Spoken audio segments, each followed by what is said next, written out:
저는 오늘 그리스도 안에서 새로운 삶을 살려면 이라는 제목으로 말씀을 나누겠습니다.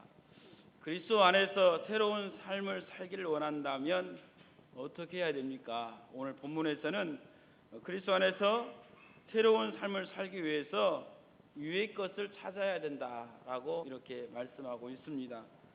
골로새 3장 1절에 보니까 그러므로 너희가 그리스도와 함께 살리심을 받았으면 위의 것을 찾으라.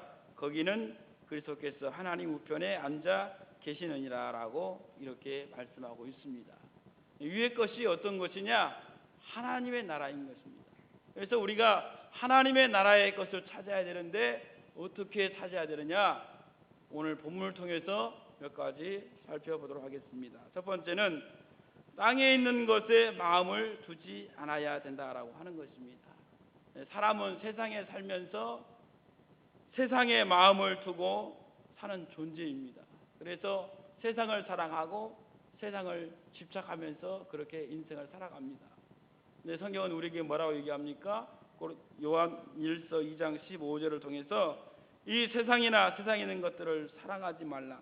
누구든지 세상을 사랑하면 아버지의 사랑이 그 안에 있지 아니하니 이는 세상에 있는 모든 것이 육신의 정욕과 안목의 정욕과 이생의 자랑이니 다 아버지께로 온 것이 아니요 세상으로부터 온 것이라라고 이렇게 말씀하고 있습니다. 그러니까 세상에 있는 모든 것들을 사랑하지 말라고 그랬습니다. 왜냐?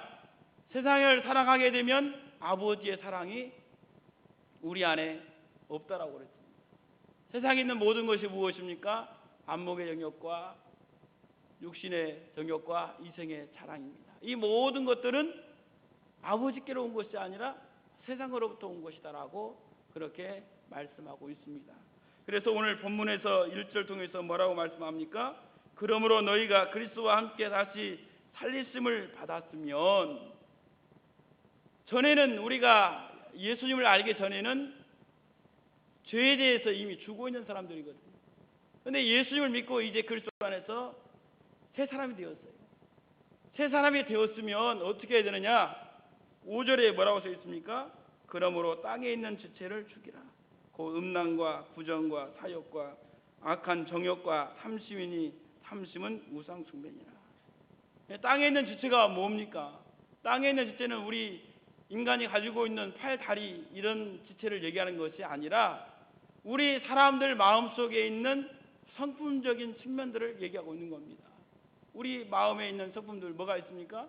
성경이 말씀하고 있는 것처럼 음란과 그 다음에 부정과 사욕과 악한 정욕들, 이런 마음들이 우리 마음속에 있다라고 하는 거예요.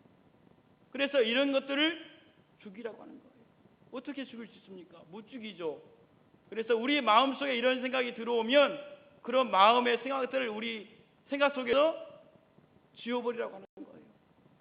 내 마음에 그런 생각이 드는 건 어떻게 할 수 없지만 그것들을 자꾸 내 마음에서 지워버리라고 하는 거예요. 그래야 된다라고 말씀하고 있습니다. 왜냐?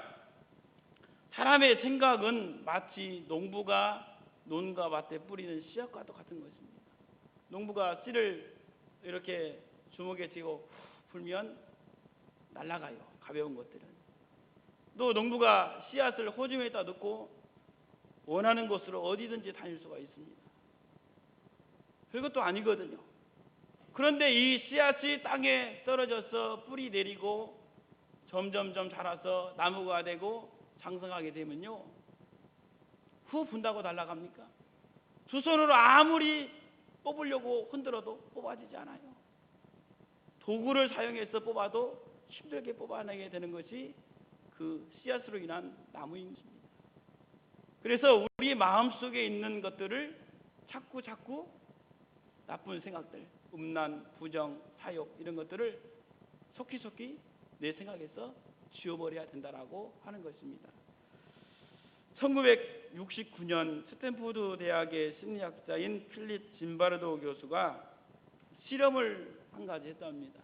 무슨 실험이냐면 치안 상태가 굉장히 허술한 골목을 몇 군데 선정을 해서 그곳에다가 자동차를 이렇게 놓아두었습니다. 그냥 놔둔 게 아니고 자동차 앞 부분에 있는 본네트를 이렇게 열어놓은 상태로 이렇게 놓아두었어요. 하나는 본네트를 열어놓은 상태로 그대로 놔두고 또 한쪽에 따는 본네트를 열어놓은 상태에서 유리를 깨트려 놓았습니다. 그리고 나서 이것이 어떻게 되는가 하고 일주일 동안 관찰해 보았는데 그냥 본네트만 올려져 있는 것은 아무런 이상이 없어요. 그대로 있더란 거예요. 그런데 유리창을 깨트려 놓은 그 차는 불과 설치해 온 지 얼마 안 돼서부터 배터리를 훔쳐가고 타이어를 벗겨가고 이것저것 좋은 거 다 빼가지고 나중에는 고철만 남게 되었다라고 하는 그 결과를 알게 되었습니다. 그래서 그것에서 상안에서 생긴 이론이 있는데 뭐냐면 깨진 유리창 이론이라고 하는 것이 생겨났습니다. 단지 유리창만 깨트려 놓았는데 그 깨트려 놓은 것들로 인해서 약탈과 파괴로 이어진다고 하는 것입니다. 뭘 얘기하고 있습니까? 조그만한 무질서가 아주 큰 문제로 이어질 수 있다고 하는 것을 말씀해 주고 있습니다. 저나 여러분들이나 우리들 마음속에 끊임없이 땅에 있는 그런 생각들이 들어옵니다. 음란한 생각, 부정한 생각, 사욕, 탐심, 이걸 어떻게 막을 길이 없습니다. 그러나 이것들을 우리가 방치해 두면 그 사소한 생각들이 나중에 자리 잡아서 내 마음을 약탈하고 파괴시켜 버린다라고 하는 사실을 우리가 성경을 통해서 알 수 있습니다. 그래서 우리의 마음속에 들어오는 이런 음란한 생각, 부정한 생각, 또 성경에 나와 있지 않는 땅에 관계되는 이런 생각들을 자꾸 내 마음속에서, 내 생각 속에서 지워버려야 그것이 바로 그리스도인으로서 새로운 삶을 살아가는 자의 모습이다라고 할 수 있습니다.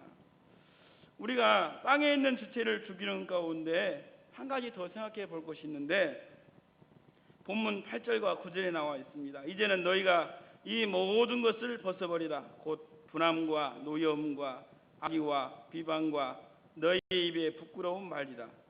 너희가 서로 거짓말을 하지 말라. 옛사람과 그 행위를 벗어버리고. 땅에 있는 우리 마음속에 있는 성품들을 자꾸 지원했지만 여전히 사람은 땅에 살고 땅에 집착하기 때문에 처음부터 행하던 좋지 못한 습관들이 우리 몸에 배어 있습니다. 그래서 우리의 마음속에 들어있는 그런 행위들을 벗어버리라고 하는 것입니다. 습관적으로 나오거든요. 습관적으로 욕이 나오고 습관적으로 악한 생각이 들어오고 그래서 이런 행위들을 우리가 벗어버려야 된다라고 하는 것입니다.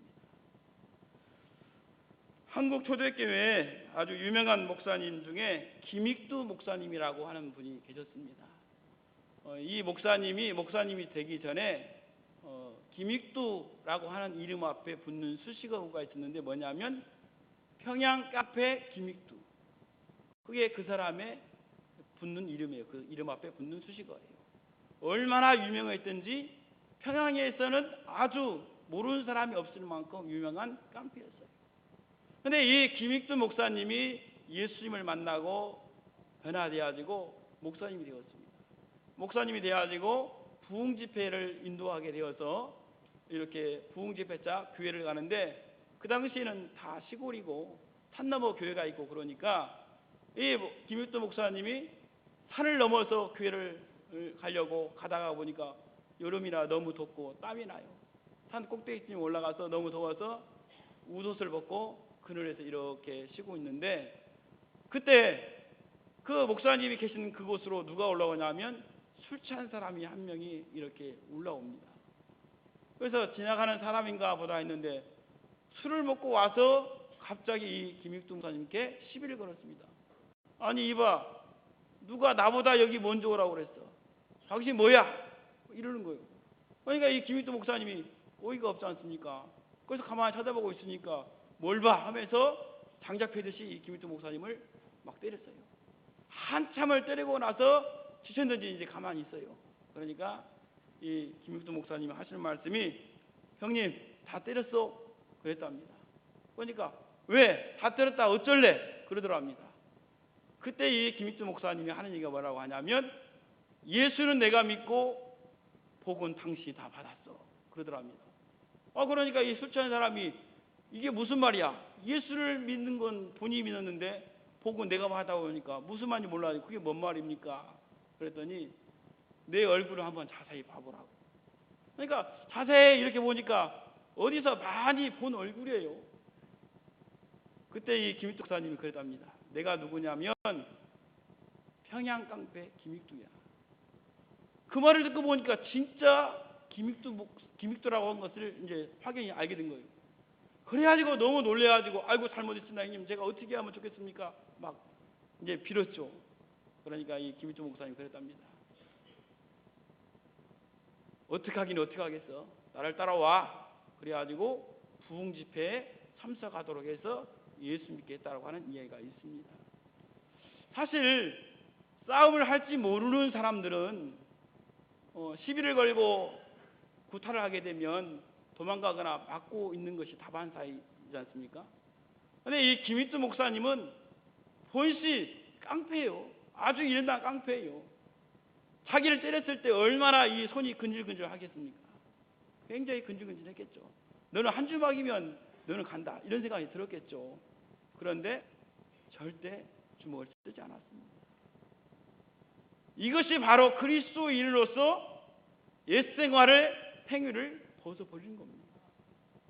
우리 예수 믿는 사람들 보면은 물론 그 중에는 정말 옛사람의 모습을 벗어버린 사람도 있지만 예수 믿을 때나 믿지 않을 때나 너무나도 똑같하게 살아가는 사람들이 많이 있습니다. 그런데 오늘 본문에서 뭐라고 얘기합니까? 그리스도 안에서 새 삶을 살기를 원하면 땅에 있는 지체를 죽여야 되는데 그것도 옛사람의 행위를 벗어버리라라고 그렇게 말씀하고 있습니다. 그러므로 여러분, 그리스도 안에서 새로운 삶을 살기를 원한다면 이런 땅에 있는 옛 행위를 벗어버릴 줄 아는 사람이 바로 그리스도 안에서 새로운 삶을 살아가는 사람의 모습이다라고 하는 것을 꼭 기억하시기 바랍니다. 두 번째로 우리가 생각해 볼 수 있는 것은 그리스도 안에서 새 사람은 하늘에 속한 것을 생각하면서 사는 사람입니다. 그리스도 안에서 새 사람이 되면 이제부터는 위의 것을 찾아야 된다고 그랬습니다. 옛날 예수 믿기 전에 우리의 모습은 죄로 인해서 죽었던 우리의 모습이거든요. 근데 예수 믿고 죄에 대해서 죽고 우리 이제 예수 안에서 새로운 삶을 살았습니다. 그러면 내가 어떤 사람입니까? 나는 비록 이 땅에 살고 있지만 하늘에 속한 사람이거든요. 하늘에 속한 사람이 하늘에 속한 삶을 추구하는 것이 이게 정상입니다. 내가 하늘에 속한 사람이라고 하면서 내가 예수 믿고 새 사람 되었다라고 하면서 아직도 세상의 것에 집착하면서 세상 것을 추구하면서 산다면 나는 비정상적인 사람이다라고 하는 것입니다. 그래서 오늘 본문에서 뭐라고 얘기합니까? 너희가 그리스도와 함께 다시 살리심을 받아 새 사람이 되었으면 위의 것을 찾아라. 아니 도대체 위의 것이 뭡니까? 오늘 성경은 이렇게 얘기합니다. 그리스도께서 하나님 우편에 앉아 계시느니라. 그렇게 말씀하고 있습니다. 그리스도께서 하나님 보좌의 우편에 앉아 계시다. 이것은 그리스도께서 하나님 나라의 권능자로, 통치자로 영광의 자리에 앉아 있다라고 하는 것입니다. 마태복음 26장 64절에 보면 예수님께서 이렇게 말씀하셨습니다. 예수께서 이르시되 내가 말하였느니라. 그러나 내가 너에게 이르노니 이후에 인자가 권능의 우편에 앉아 있는 것과 하늘 구름을 타고 오는 것을 너희가 보리라 하시니 그랬거든요. 그러니까 그리스도께서 하나님 보좌의 우편에 앉아 계시다고 하는 것은 권능의 자리에 앉아 계시다는 거예요. 통치의 자리, 영광의 자리에 앉아 있다라고 하는 것입니다. 그런데 히브리서 12장 2절에 보니까 이렇게 말씀하고 있습니다. 믿음의 주여 또 온전케 하시는 이 예수를 바라보자.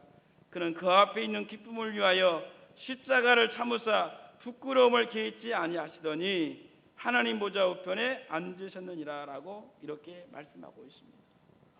그 앞에 있는 기쁨을 위하여 십자가의 고통을 참으사 부끄러움을 개의치 아니하셨다.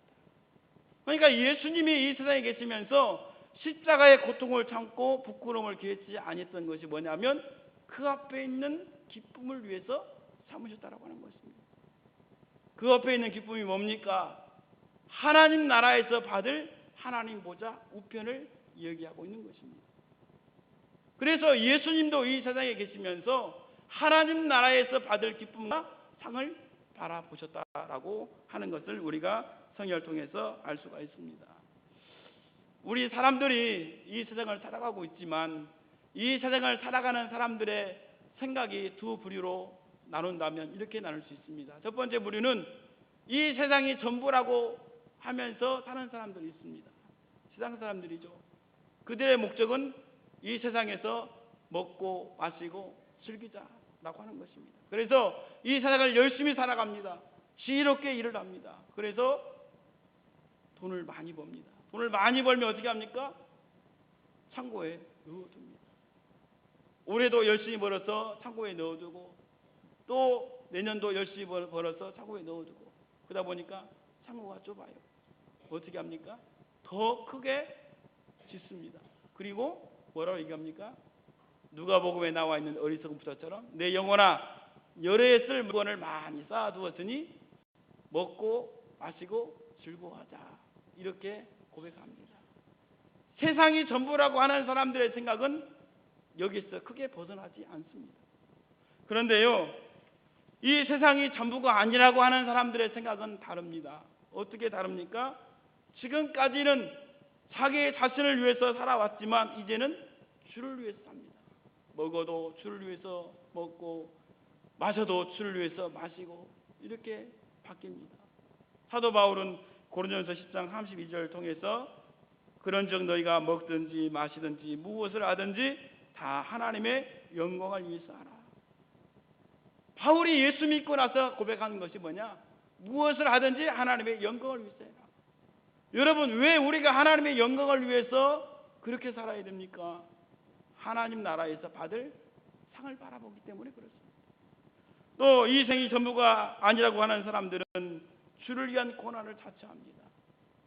세상 사람들 가운데 고난을 좋아하는 사람이 누가 있겠습니까? 다 피하려고 그러죠. 그런데 예수 믿고 이 세상이 전부가 아니라고 하는 사람은 주를 위한 고난을 자처합니다. 왜 자기에게 고통이 되고 힘이 들고 어려운 그 고난을 자처합니까? 하나님 나라에서 받을 상을 바라보기 때문에 그렇습니다. 또 세 번째로 자신을 기쁘게 하는 삶이 아니라 하나님을 기쁘시게 하는 삶을 살아갑니다. 왜 우리가 하나님을 기쁘시게 하면서 이 세상을 살아가려고 합니까? 이 세상이 전부가 아니기 때문에. 이 세상이 전부가 아니다고 하는 것은 하나님 나라가 있고 하나님 나라에서 받을 상이 있기 때문에 우리가 주를 기쁘시게 하면서 살아가게 된다고 하는 것입니다. 이처럼 이 세상이 전부라고 하는 사람하고 이 세상이 전부가 아니라고 하는 사람은 이렇게 생각이 달라질 수 있다고 하는 것입니다. 여러분, 지금 나나 여러분이나 여러분 마음속에 나는 지금 어떤 생각 속에 살고 있습니까? 내가 이 세상이 전부가 아니고 하나님 나라가 있다고 믿고 살면서 여전히 내가 이 세상에 집착하여 내 영혼아 먹고 마시고 즐거워하자 여기에만 온통 관심이 있다고 한다면 나는 어떤 사람입니까? 나는 이 세상이 전부라고 생각하는 사람 쪽에 가까울 수가 있습니다. 그래서 하늘을 찾는 하늘나라를 찾는 사람들, 그리스도 안에서 새 사람이 된 사람들은 어디 것을 바라보느냐? 하나님 나라 것을 바라봅니다. 하나님 나라에서 받을 상을 바라보면서 살아간다라고 하는 것입니다. 그래서 오늘 본문에서 뭐라고 얘기합니까? 그리스도 안에서 다시 살리심을 받았으면 위의 것을 찾으라. 나나 여러분들이나 하나님 나라에서 받을 상과 기쁨을 위해서 충성되이 사셔서 하나님 나라에서 잘했다 칭찬받을 수 있는 은혜가 있기를 주님의 이름으로 부탁드리겠습니다.